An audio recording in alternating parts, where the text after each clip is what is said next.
मीर जाफर गद्दार थे या न्यूट्रल, आइए जानते हैं। 1691 को दिल्ली में पैदा होने वाले मीर जाफर ज़ात के सैयद थे। उनके वालिद का नाम सैयद अहमद नजफी था और दादा सैयद हुसैन तबातबाई थे, जो नजफ से इराक आकर आबाद हुए।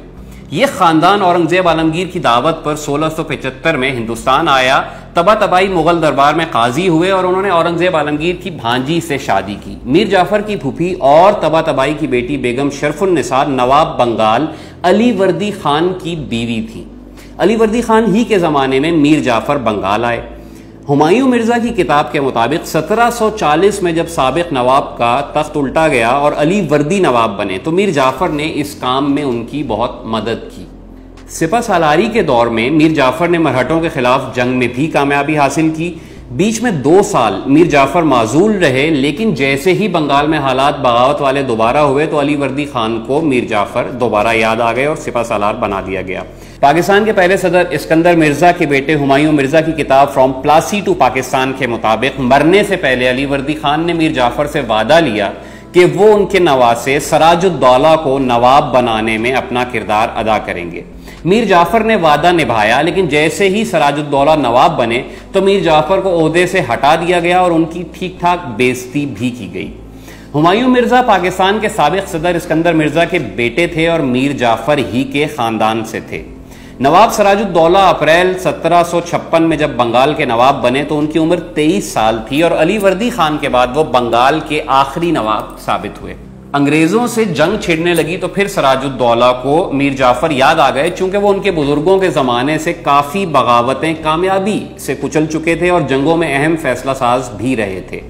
सराजुद्दौला चारों तरफ से साजिशों के खौफ में मुब्तला थे और मीर जाफर पे उन्हें एतबार भी नहीं था। मीर जाफर ने अंग्रेजों को यह तक लिखा कि जब मैं नवाब के पास जाता हूं तो मुझे कत्ल हो जाने का खौफ होता है।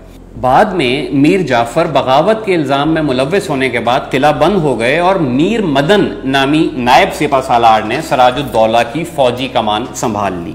हुमायूं मिर्जा कहते हैं कि मीर जाफर के पास सराजुद्दौला के खिलाफ बगावत में शामिल होने के सिवा कोई चारा नहीं था। एक तो हर वक्त की बेइज्जती और फिर मुसलसल कत्ल हो जाने का खौफ।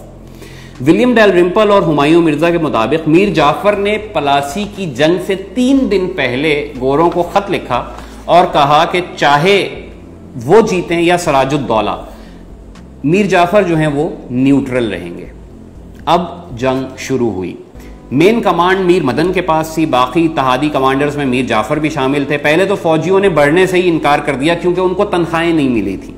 वही मामला क्लियर हुआ और पैसे ले देके फौजें बढ़ी, जंग शुरू हुई तो सराजुद्दौला खुद जंग में शरीक भी नहीं हुए। बीच जंग में बारिश शुरू हो गई। ये समझे कि गोरों की तोपें और असलहा भीग गया होगा, उन्होंने चढ़ के हमला किया, लेकिन अंग्रेजों ने तरपालें डाल के सब कुछ चलने के काबिल रखा हुआ था।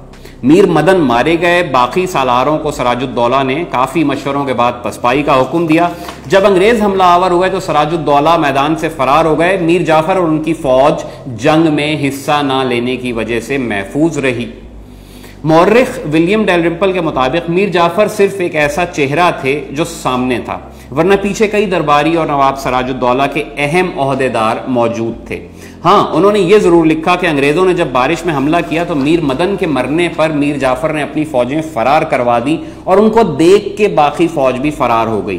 कुछ मौर्रिखीन ने यह भी लिखा कि मीर जाफर से मशवरे के बाद सराजुद्दौला ने जंग रोकने का फैसला किया, लेकिन फैसला बहरहाल नौजवान नवाब का था। जून 1757 में जंग हारने के बाद 24 साल के नवाब सराजुद्दौला जहां छुपे, वहां से जुलाई 1757 में एक मुखबरी पर मीर जाफर के दामाद मीर कासिम के हाथों गिरफ्तार हुए।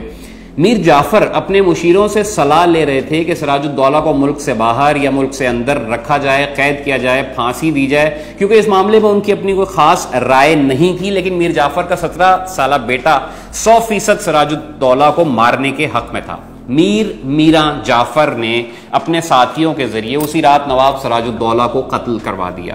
तारीखदानों ने मीर जाफर को लायक सिपह सालार लेकिन नाअहल हुक्मरान लिखा है।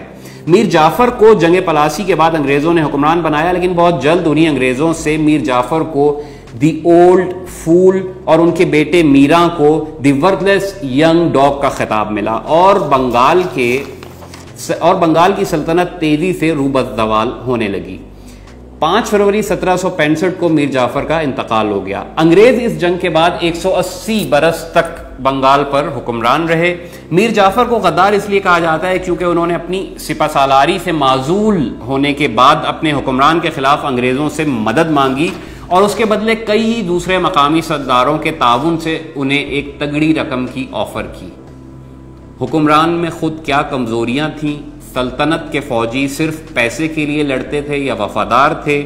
हुक्मरानी की जंग में क्या इससे पहले और बाद में ये सब कुछ नहीं हुआ? ये सब वो सवाल हैं जिनका जवाब तारीख की किताबों में बहुत आसानी से ढूंढा जा सकता है। इस व्लॉग की तहकीक में इस्तेमाल होने वाली तमाम किताबें और मज़ामीन के नाम जानने के लिए ऊपर मौजूद लिंक पर क्लिक कीजिए। शुक्रिया।